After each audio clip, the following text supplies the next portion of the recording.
মাঠে কিংবা মাঠের বাইরে বার্সেলোনার কারিগর মেসি। যখন তিনি মাঠে ছিলেন তখন কাতালান ক্লাবটি একের পর এক ট্রফি স্পর্শ করেছে। এখন তিনি নেই, তবুও যেন এক অন্যভাবেই তার উপস্থিতি দলের ভাগ্য বয়ে এনেছে। মনে আছে হঠাৎ করেই একদিন ক্যাম্প নৌতে ভ্রমণ করেছিলেন লিওনেল মেসি। সেই থেকে আর কখনই ওই মাঠে হারেনি দলটি। হ্যাঁ, ঠিকই শুনেছেন, লিওনেল মেসি আসার পর আর ঘরের মাঠে হারেনি বার্সেলোনা। 9 নভেম্বর 2025 আর 10টা সাধারণ দিনের মতোই ছিল। সেদিন ছিল না স্পেশাল কিছু, তবে গভীর রাতে একটি পোস্ট যেন চমকে দেয় সবাইকে। 2021 সালে বার্সেলোনা ছেড়ে যাওয়া লিওনেল মেসি 4 বছর পর প্রথমবারের মতো পা রাখেন ক্যাম্প নৌতে, সেটাও গভীর রাতে। না ক্লাব জানত তার আগমন, না মিডিয়া।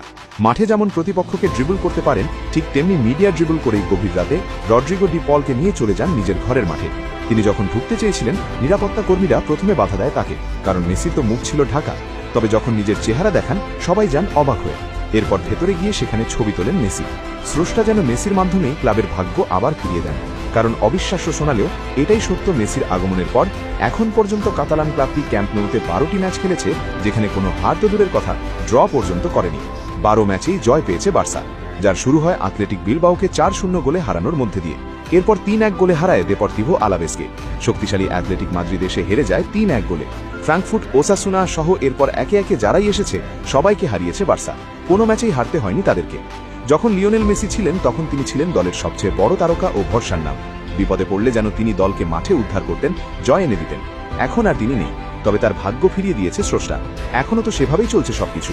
তিনি এসেছিলেন ভাগ্য নিয়ে, এরপর থেকে শুধু জিতেই চলেছে তারা। 12 ম্যাচে 12 জয়, এটা তো আর মুখের কথা নয়।